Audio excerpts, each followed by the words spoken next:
This was a £6,000 project that spanned the entirety of the UK, and it only existed for a handful of weeks across the year. In this video, I'm going to break down how a seasonal, multi-site client project actually runs in the real world. What was promised, what was delivered, where the scope expansion happened, and what I would actually do differently next time. This is not going to be a highlight reel. This is not going to be behind the scenes chaos. This is going to be a proper production case study where I talk you through everything from client acquisition to where we then ended the project and what deliverables were actually given. If you're approaching a high pressure marketing window or managing multiple projects across multiple locations, this, I hope, will be useful for you. This project didn't come from a cold pitch. The relationship started many years earlier with a small piece of work that I was doing just to support Salisbury in the local area. At this time it was low stakes and mostly just something I did for fun and to continue to build marketing for me. That then ended up with them looking and asking if they could license that film specifically. Over the following years, I kept doing what I usually do, which is documenting projects publicly, sharing how we work, but mostly being specifically visible on my target client. Earlier this year, around September or so, the client in question watched one of my live reruns of What's Missing in Marketing Today.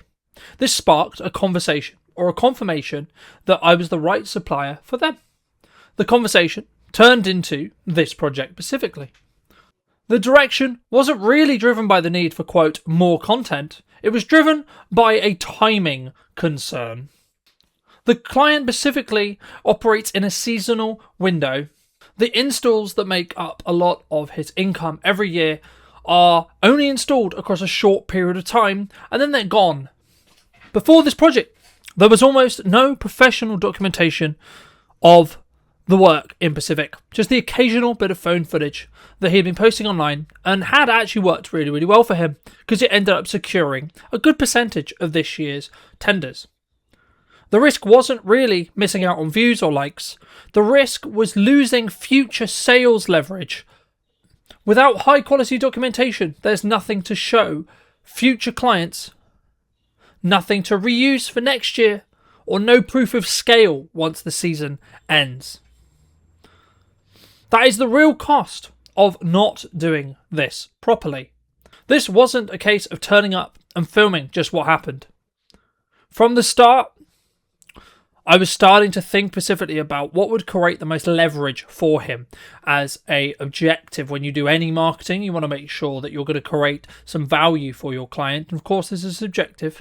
So I got my thinking cap on, and each site needed a specific set of usable assets. So we thought about, given the time, given the budget, given the allocation that we had, about what would be best to create through those sites.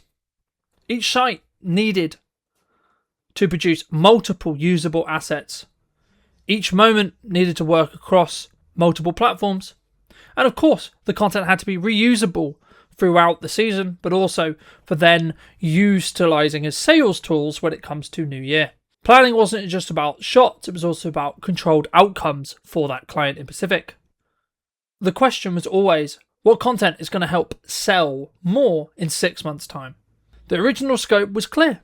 A defined number of sites, a hero video, and a supporting set of images, with a small number of testimonial pieces of content from his client to add a level of social proof into the campaign. However, like most of these larger scale projects, in reality the project expanded. More sites were added, more travel was required, more coverage was requested. Everything, of course, was delivered. The assets were approved and published and used. But I was fortunate enough to be able to take some lessons from this project. The first lesson was flexibility as a whole. I think whenever you take on a project like this, you need to think about the longer term value that you're adding for that client specifically, and maybe the short term inconvenience or pain that it may have caused, but you have kind of committed to, creating a set of deliverables. You've committed to providing an outcome for that client. The second lesson, specifically when operating at this specific scale, is that you have to have really strong pre-production, and it matters more as the scale increases. Because when feedback is reactive or availability is limited, productions can become more complicated and then have increased time. So if you can, and try to make very clear to your clients, if you are going to take on a project of this scale, that you need that pre-production time to make sure that you understand what those key shots are going to be, where those key sites are going to be, and help and see if you can create a level of compounding or a level of usefulness when it comes to how you're traveling and how we organize things necessarily wherever possible.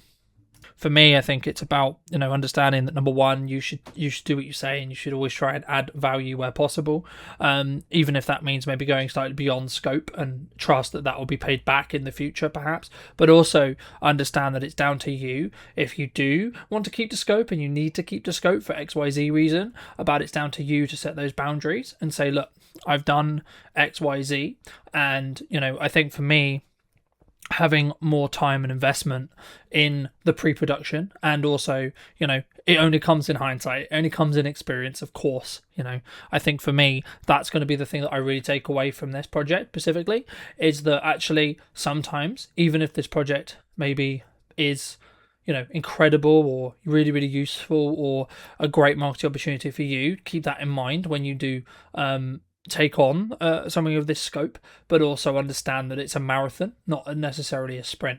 So and trust maybe in the longer term process that you will actually receive that value longer term, and you're adding, but also know when to potentially in some ways, want of a better term, I guess, put your foot down as a whole. When feedback is reactive or availability is limited, productions can get really complex as they increase in speed. The third lesson, I would say, is pressure compounds when it comes across travel, time, and technical concentration. None of these are problems, but they need to be planned for in the start of that project, and that's what I'm saying why pre-production needs to be really possible, because you need to build contingencies in. And if potentially you are in a situation where unfortunately or fortunately a client maybe is the scope is maybe creeping away from what you were looking at, it's down to you to reset that scope. This wasn't about buying content, this was about removing the risk. The client didn't have to think about documenting the installs at all. They didn't have to manage how to capture the installs alongside the operation of actually installing them. And they didn't have to lose the season to poor documentation. Instead, now they have a library of assets that can be reused, repurposed, and of course, built on year after year. That's exactly what this £6,000 project they were paying for. This kind of project is best for clients who already understand that leverage is the only important asset when it comes to sales and marketing. Clients who value planning. Clients who move at speed when it comes to decisions are needed. And who can see longer term assets are not a short term expense. You need to think about it as, if you're going to have these assets longer term, how they're going to be able to serve you in the next 2 to 3 years, 4 years, 5 years, even 10 years, potentially, especially when your target market are looking for tenders that are 3 to 4 years long. It's not about fixing a risk-averse decision or a last-minute thinking. It's about the clarity that protects both sides. If you're operating in a similar seasonal moment, a launch, a campaign, a multiple site rollout, this is the level of thinking that goes into it. It's not about necessarily more content, it's about creating a better structure as a whole.